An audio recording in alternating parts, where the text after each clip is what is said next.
अवल अला अलीम आला आलम जो धनी कादिर पंहिंजी कुदरत से कायम आहे कदीम वाली वाहिद वैदहू राज़िक रब रहीम सो सार है सचो धनी चई हमद हकीम करे पाण करीम जोड़ूं जोड़ जहान जे। नाज़रीन, शाह साईं जे बिस्मिल्लाह जे बैत सां गॾु प्रोग्राम सुबह लाड़ में सुबह जा सदाबहार ऐं सदा मलू रंग खणी जो मेज़बान अयाब दानिश सलाम शाल क़बूल पे। नाज़रीन, प्रोग्राम सुबह लाड़ में असां अवां सां मुखातिब कंदासीं अवां जे साम्हूं आहिनि असांजा मोहतरम मेहमान। सब खां पहिरियों असांजो मेहमान आहे जंहिंजो मौसीक़ी सां तालुक़ आहे ज़ुल्फ़कार फ़क़ीर ऐं ॿियो असांजो मेहमान आहे सिंध जी सियासी जिदोजहद जो अमर ऐं खावड़ी किरदार मीर बुलेदी। नाज़रीन, असां ॿिन्ही मोज़िज़ मेहमाननि सां खोड़ सारियूं कचहरियूं कंदासीं, ॻाल्हियूं कंदासीं ऐं सभ खां पहिरीं असीं ॻाल्हि ॿोल जो सिलसिलो शुरू करियूं था मौसीक़ी जे हवाले सां ज़ुल्फ़कार फ़क़ीर सां। जी ज़ुल्फ़कार साहब, अवां बोड़ींदो माशाअल्लाह 7 सुरनि में वॼायो था ऐं अवां खे फ़न विरसे में मिलियो आहे।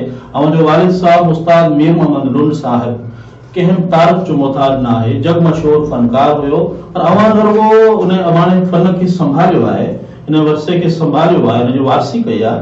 पर अवां ॾिठो वञे पियो त इन फन खे तमामु घणो अॻिते वधायो आहे, जदीद रंग में तब्दील कयो आहे ऐं इहो ॿुधाईंदासीं नाज़रीन जे साम्हूं त इन जेका मौसीक़ी जी तब्दीली अवां कई आहे इन मेहनत ऐं तब्दीली जे तरफ़ अवां कीअं आया ऐं अवां खे इन में केतिरो पंधु केतिरो सफ़र मिलियो। बिस्मिल्लाहिर्रहमानिर्रहीम।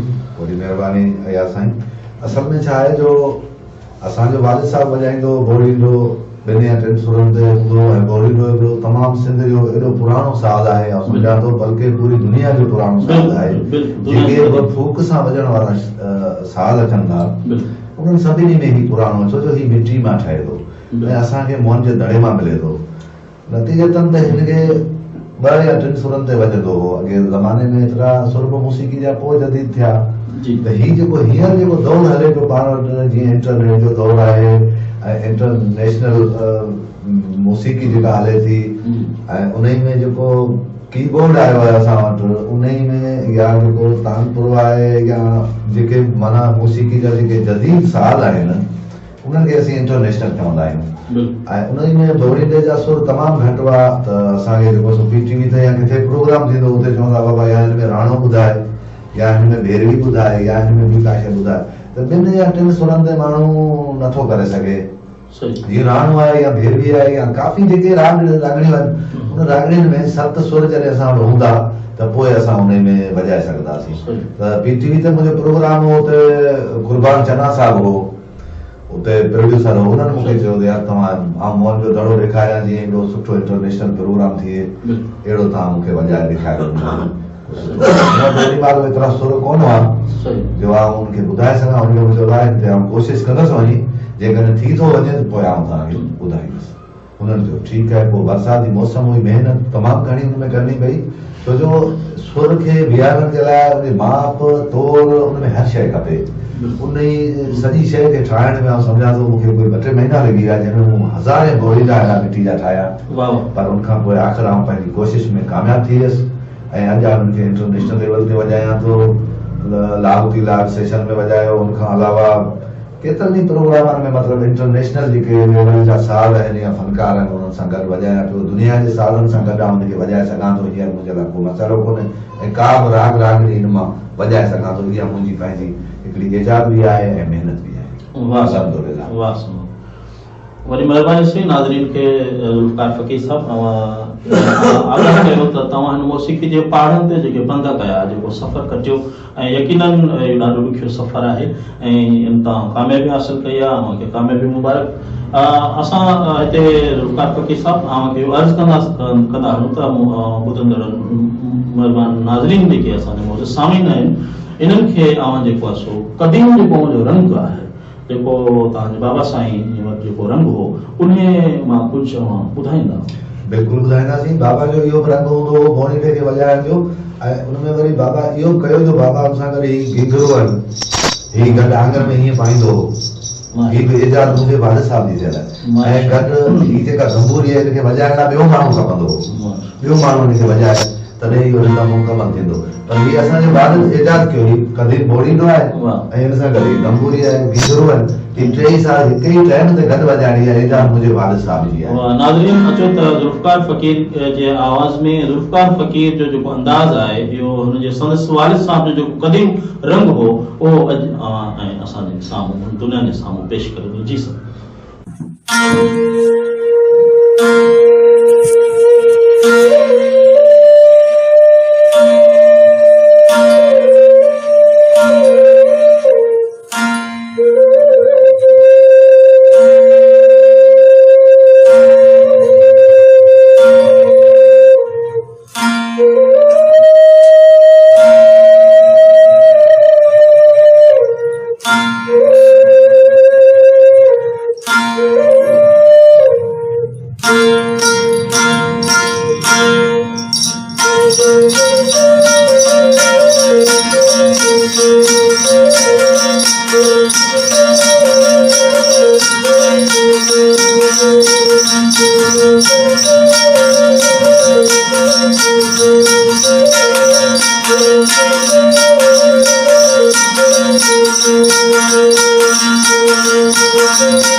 नाज़रीन ही अवां ॿुधो क़दीम साज़ सिंध जो बोड़ींदो जेको ज़ुल्फ़िकार फ़क़ीर जो वालिद उस्ताद मीर मोहम्मद लूंड साहब वॼायो ऐं पेश कयो।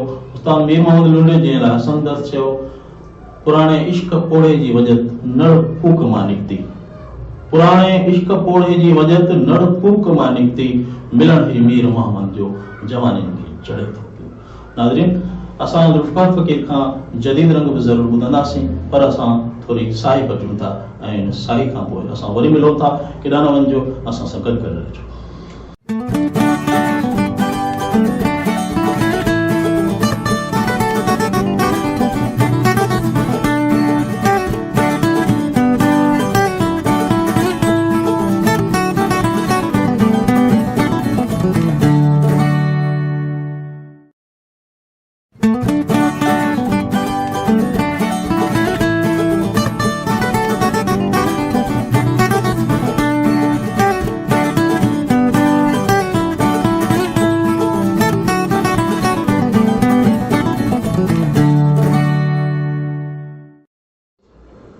अञा पई हले ज़िंदगी जी लड़ाई वॾी ॻाल्हि आहे, अञा पई हले ज़िंदगी जी लड़ाई वॾी ॻाल्हि आहे, हूंदा आहिनि पल जे पे रोशनाई वॾी ॻाल्हि आहे।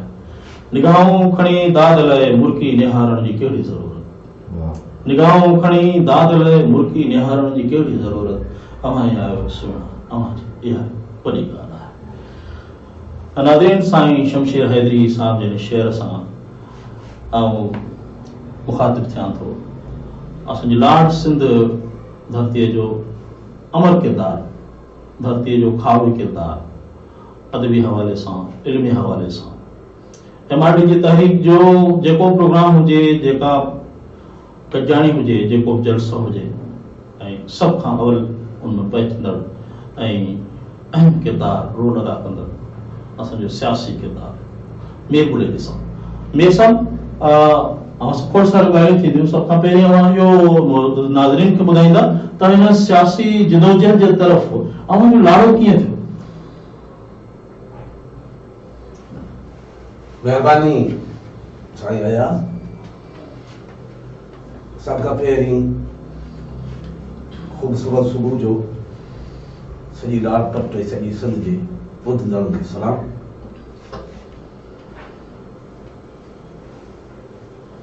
असां जो जेको वक़्तु हो ऐं ॿाहिर रहंदड़ पहाड़ी जा माण्हू, असांजो उते जेको बचपन गुज़रियो,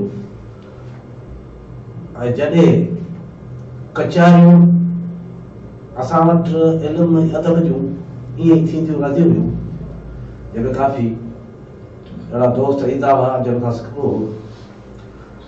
सियासी तौर ते जॾहिं ज़िया भुट्टे खे फांसी चाढ़ी, भुट्टे खे गिरफ़्तार कयो, तॾहिं सॼी सिंध में हिकिड़ी नफ़रत जी अहिड़ी लहर उथी हुई जे सभिनी हंधनि ते उन जे ख़िलाफ़ माण्हुनि में ग़म ऐं गुस्सो हो, सॼे पाकिस्तान में हो, पर ख़ासि करे सिंध उन में तमामु घणो तेज़ हो। उन दौरान लाड़पट जो इंतहाई बहादुर ऐं हिकिड़ो आवाम सां मोहबत कंदड़ ऐं प्यार कंदड़ माण्हू हो जंहिंजो नालो हो फाज़ल राह। जॾहिं फाज़ल उन दौरान इहो महसूस कयो त सिंध में हिकिड़ी अहिड़ी मायूसी आहे, उन मायूसी खे ख़त्म करण लाइ सिंध जा सियासी शऊर रखंदड़ कारकुन ऐं सियासी अॻवान किथे गॾु कजनि ऐं उहो प्रोग्राम कजे। त उन सूरत हाल मंझि जॾहिं ज़िया जी मार्शला हुजे, 5 माण्हू गॾु न थियनि, उते हामी केरु भरे त किथे प्रोग्राम थिए। उन प्रोग्राम जी हामी केरु बि भरण लाइ तयारु न हो त इहा जॻह कहिड़ी हुजे। तॾहिं फाज़ल छाती ते हथ आयो त इहा जॻह मुंहिंजो ॻोठ, ऐं मुंहिंजे ॻोठ में इहा कॉन्फ्रेंस थींदी जेका हारी कॉन्फ्रेंस जे नाले सां थी हुई, जेका 2 ॾींहं हली हुई। ऐं जंहिं मंझि जेके माण्हू हुआ तिन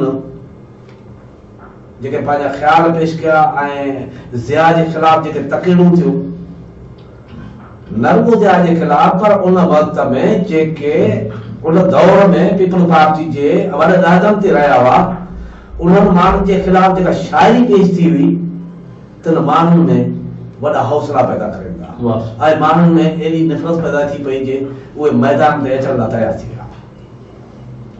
थियो हीअं 2 ॾींहं उहा कॉन्फ्रेंस हली ऐं उन कॉन्फ्रेंस खां पोइ फाज़ल साहब गिरफ़्तार थी वियो ऐं पालियो साहब गिरफ़्तार थी वियो ऐं ॿिया केतिरा ई वर्कर हुआ जिन खे बदीन में नएबा जी मोरी ते फटका लॻा ऐं उन्हनि फटकनि हूंदे बि हुननि नारो हणी चयो त जनरल ज़िया मुर्दाबाद।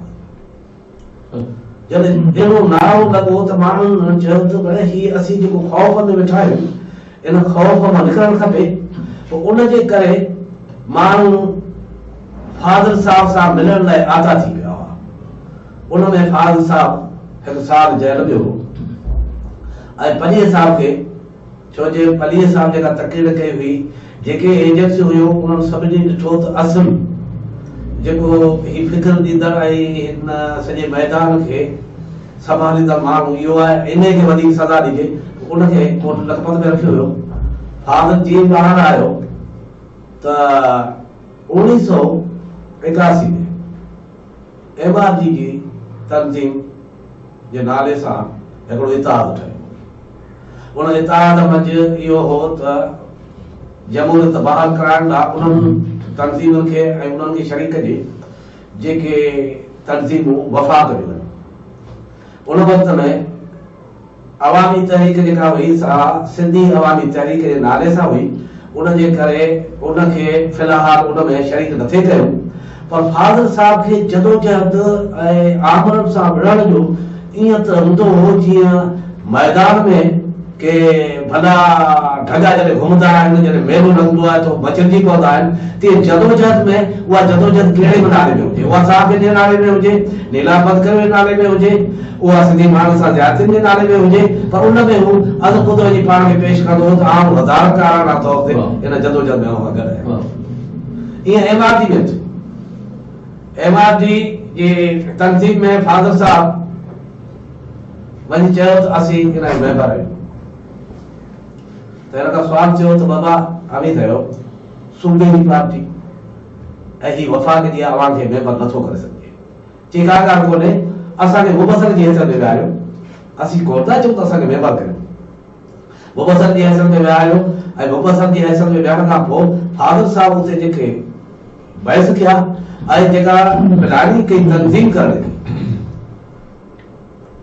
उनमें चयो असांखे फादर चयो मूंखे हिकिड़ो माण्हू ॾियो, पीपल पार्टी हेॾी वॾी पार्टी आहे, हिकिड़ो माण्हू ॾियो त आउं सिंध में तंज़ीम करण जो ज़िम्मो खणां। सिंध मंझि तंज़ीम करण जो ज़िम्मो उन खणी ऐं उन वक़्त में एतिराम थान बि पीपल पार्टी सां बाबो मौलाना उहो हिन सां गॾु ॾिनो ऐं हिन सॼी सिंध जा दौरा कया।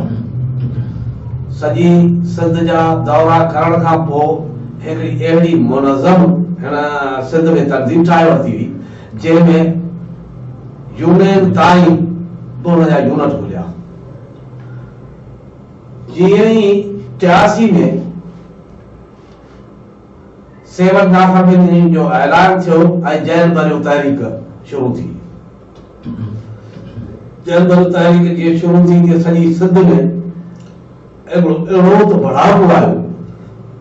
पाकिस्तान में MRG तारीख़ बयान कोन थी, हिन मंझि इलाही अहिड़ा माण्हू हुआ जेके ज़िया जा सपोर्टर हुआ। उन वक़्तु असांजा अॼु जेके मौजूद वेठा आहिनि उन्हनि में कुझु अहिड़ा हुआ जेके उन वक़्त में ज़िया आमर सां गॾु हुआ।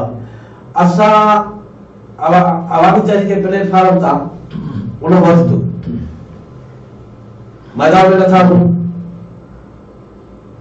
गिरफ़्तारी ॾिसूं, पर उन वक़्तु सिस्टम इहो हो त माण्हुनि जी जेका गिरफ़्तारी 14 अगस्त खां शुरू थी।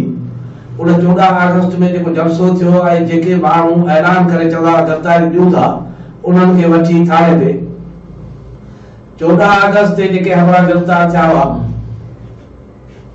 उन्हनि में जिन माण्हुनि तक़रीरूं कई, जिन माण्हुनि गीत पढ़िया,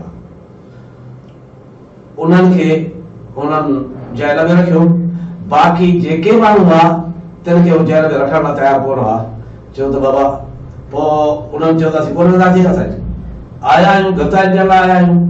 त उन गिरफ़्तारी ॾियण लाइ जेके माण्हू हुआ उते वेही रहिया था जो राति जो काली गाॾी ईंदी हुई, उहा उनखे चवंदी बाबा हाणे अचो अव्हांखे हिन गाॾी में खणी असां मार्शल आवाम जे हवाले कंदासीं। उते आवाम ते कहिड़ी सख़्ती थी थिए, ग़रीब माण्हू आहियो मारिजी वेंदा। सुठो इहो ताईं हलिया, पर जेके गिरफ़्तारी ॾींदा हुआ उहे वापसि वरण जो सोचींदा ई हुआ। पोइ पहिरीं जेका गिरफ़्तारी ॾियण वारा जेके दोस्त हुआ उन्हनि खे उन गाॾी में खणी वञी रमकी बाज़ार वटि राति जो चढ़िया। 2 माण्हुनि जन तकरीरूं कयूं उन्हनि गिरफ़्तार कयो वियो। 15 तारीख़ ते असां जॾहिं गिरफ़्तारी ॾिनी, मौजूदु नंबर 15 तारीख़ जो, उन मंझि 2 जिन दोस्तनि तकड़ियूं कयूं, उन्हनि खे छॾे असां सभिनी खे चयो वञो हलिया, ही आर्मी आहे, मारिजी वेंदा, ॿिया 2-4 ॾींहं वेंदा, तंहिंजे करे वरी पुलिस वारनि खे इहे हमदर्दी वारे अंदाज़ में असांखे सम्झाइण लॻा त बाबा अवां जेकॾहिं पंहिंजे सिर जो भरो चाहियो था त हलिया वञो, जे न त असीं अव्हांखे आर्मी वटि पेश कंदासीं। असां चयो त ठीकु आहे, असां आर्मी वटि पेश थियण लाइ तयार आहियूं, असांखे नफ़रत आहे हिन समाज जे ख़िलाफ़, हिन आलियत जे ख़िलाफ़, सो असीं मैदान जंग में आया आहियूं, त असीं वापसि वञणु पंहिंजी बेइज़ती सम्झूं था, जेका असीं क़बूल न कंदासीं। मीर साहब, असां कचहरियूं अञा खुड़सारियूं कंदासीं ऐं फ़क़ीर ज़ुल्फ़कार साहब सां कचहरियूं खुड़सारियूं थींदियूं।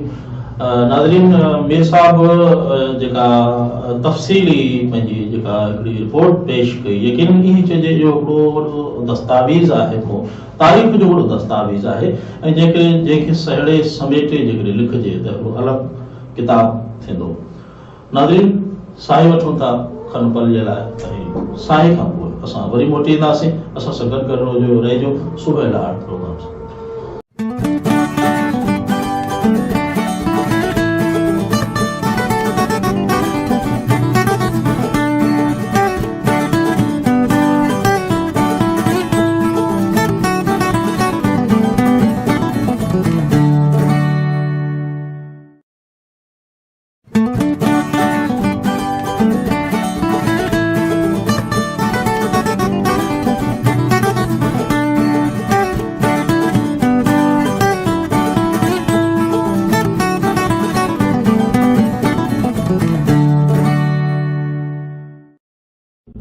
वसे भिट तुझी भला सदा सदा देश परदेश सारा वसन, कॾहिं सींध सिंध जी न मेरी थिए, कॾहिं मोड़ तेजा मुरझाइजे। नाज़रीन, प्रोग्राम सुबह लाड़ जे समरन ख़ूबसूरत रंगनि सां गॾु असां खनपल साई खां पोइ मोटी आया आहियूं ऐं असां गॾु आहियूं। असां सां गॾु रहिजो। अॼोके हिन प्रोग्राम में असांजा महिमान आहिनि धरती जो अमर ऐं खावड़ी किरदार मीर बुलेदी ऐं बोड़ींदो नड़ साज़ जो मह कारीगर शहनशाह रागी ज़ुल्फ़कार फ़क़ीर। त असां ॿिन्ही सां ॻाल्हियूं करे रहिया आहियूं ऐं रहण करे रहिया आहियूं। वक़्तु बेक़दरो आहे, बेवफ़ा आहे। असां कोशिशि कयूं था त साईं जिन सां हीउ सिलसिलो जेको आहे सो अञा। मीर साहब, तव्हां शाइरी बि कई, पंहिंजी का हिते शाइरी ॿुधाईंदो असांखे? साईं, शायरी असां जेका कई सा असल में उनका एहसास हुआ, उहे जज्बा हुआ, और उनके खड़ी शायरी जो नालो न हुयो, असीं जे शायर आहियूं। मुंहिंजो हिकिड़ो चओ सुठो आहे, मां ॿुधायां थो त मोहब्बत में जंहिंजा मुलाज़िम थियूं था, उन्हें धुर जे पारां धणी थी बीहूं था। मोहब्बत में जंहिंजा मुलाज़िम थियूं था, उन्हें धुर जे पारां धणी थी बीहूं था। अची कौम जी को करे रहबरी, असीं तंहिंखे तोहफ़े में अजर करियूं था। वाह वाह साईं, वाह वाह साईं, वाह वाह साईं, वाह वाह ज़बरदस्त। मैं सब शायरी में हुआ कि मुतासिर आयो। हाणे हिकिड़ो तराम जेको आहे उहा पाण वटि लतीफ़ आहे,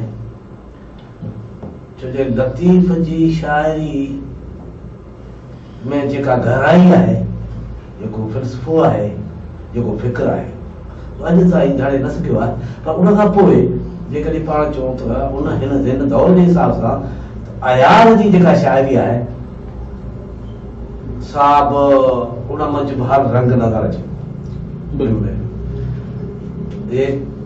जदोजहद जे हिसाब सां अयार जी शाइरी जेका आहे त हे जे पत्थर पत्थर जिन में चुरपुर नाहे का, तूं जे चोरी चंग खे त जागी उथल झट, गूंजण भाई जे घट जे भड़के त बमस वास्तव में ये सब ॾिठो वञे त अदबी हवाले सां जेको बि शाइरी जो प्रोग्राम हुजे अदब जो प्रोग्राम हुजे अव्हांखे अक्सर तौर ते साईं शमशेर हैदरी सां गॾु गॾु ॾिठो वियो। साईं शमशेर जी शाइरी खे अव्हां कीअं था हैदरी सां मुलाक़ात 86 खां पोइ थी जॾहिं तहरीक उरूज ते हुई मेहरान जो एडिटर हो। मेहरान हिकिड़ी कदम अख़बार हुई पर उनखे उन अर्श ते पुॼाए छॾियो। उनमें हू हिकिड़ो लिखंदो हो पंहिंजो जेको हुनजो कॉलम हो जंहिंजो नालो हो भेर ते डंको। भेर ते डंको आहे उन मंझि हू चवंदो हो मुआरो यार फुलतुरू हुनजो जेको फर्ज़ी नालो रखियल हो ऐं यार फुलतुरू हू छॾींदो हो ज़्यादा करे। उन खां पोइ जॾहिं हैदरी सां मिलण थियो त हैदरी थधड़ी बहार जहिड़ो माण्हू लॻो ऐं न रुॻो ईअं लॻो पर पोइ मुंहिंजो सची बची त इल्म ऐं अदब में हिकिड़ो मौसम रहियो। छो जे हैदरी जी शाइरी तमामु गज़ब जी आहे।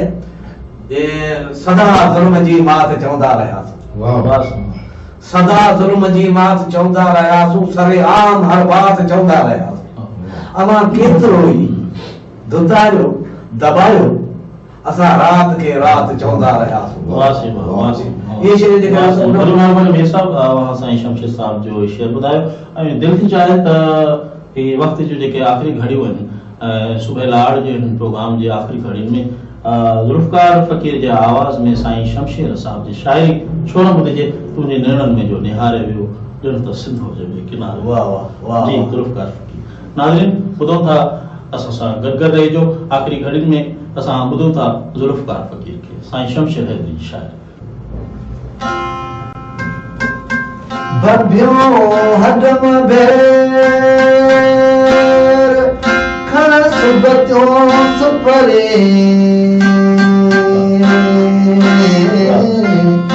तो जे चाह चलायूं त नजीअ से धोवेर तो जे चाह चलायूं त नजीअ से धोवेर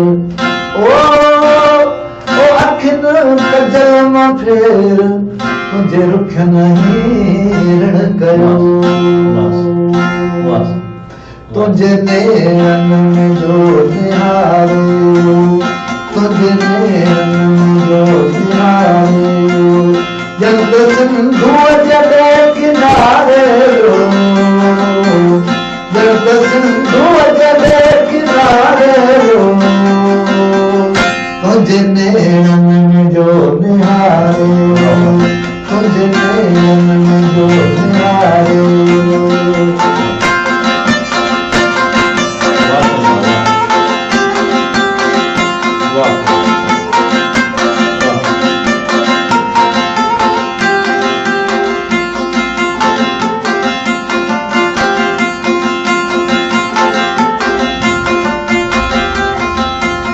तुंहिंजे वारनि जो हस जेवर जो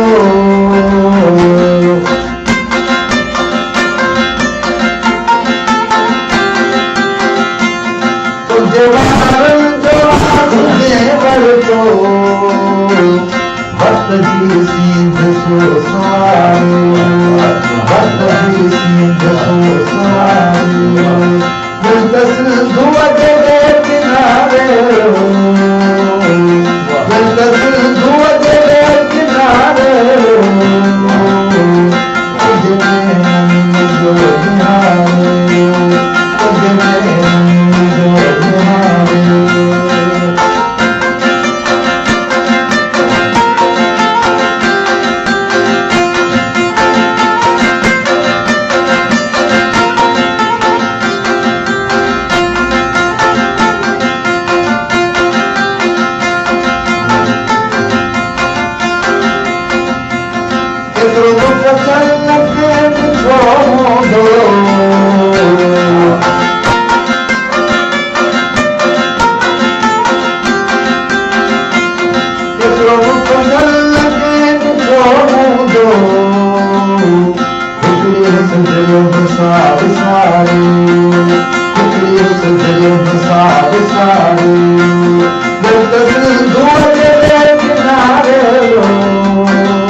दुनिया मां गुज़ारे सब दुनिया मां गुज़ारे बस सिंधु के किनारे रो बस सिंधु के किनारे रो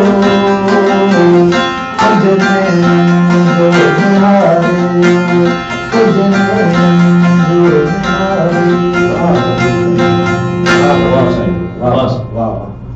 अहिड़ो मुफ़लिस न कंहिं ॾिठो हूंदो हिकिड़ी दिलि साहब किथे विसारे वियो हिकिड़ो शमशेर हो ज़माने में हिकिड़ो शमशेर हो ज़माने में सो बि दुनिया मां अॼु गुज़ारे वियो वाह साईं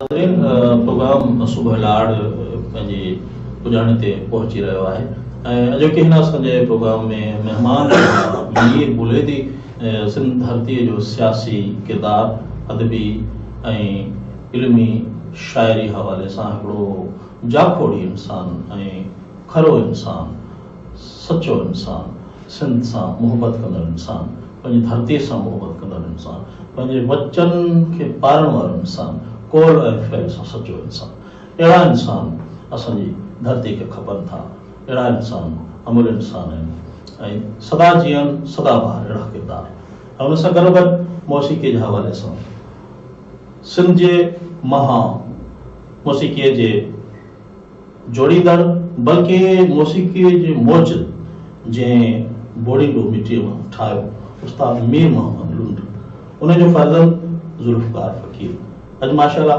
ख़ूबसूरत सुर खणी असां वटि पहुतो आहे ॾे पर ॾे में माशाअल्लाह ज़ुल्फ़कार फ़क़ीर परफॉर्मेंस करे चुका आहिनि यकीनन नाज़रीन इहा असांजे लाइ ऐं अवां जे लाइ हिकिड़ी ख़ुशबख़्ती आहे त ही लाड़ जे उहा धरती जंहिंजे लाइ हसनदस चयो लॻी वई लाड़ सां लऊं अवां खे ॿियो भला छा चऊं लॻी वई लाड़ सां लऊं अवां खे ॿियो भला छा चऊं असांखे इश्क सारियुनि जी छंडे फूके छॾे थो त नाज़रीन सुबह लाड़ जी हिन आख़िरी घड़ियुनि में ऐं इजाज़त वठंदसि अवां खां पर इजाज़त सां गॾोगॾु उस्ताद ज़ुल्फ़कार फ़क़ीर जा जदीद रंग में जेके सुर आहिनि बोड़ींदे जा उहे अवां सां गॾु गॾु हूंदा मुहबतनि जो सफ़र जेको लामहदूद सफ़र आहे वक़्तु पंहिंजी पुॼाणे ते पहुचे थो प्रोग्राम में इख़्तिताम कयूं था पिटाई साईं जी दुआ सां साईं सदाई करी मथे सिंध सुकार साईं सदाई करी मथे सिंध सुकार दोस्त मिठा दिलदार आलम सब आबाद करे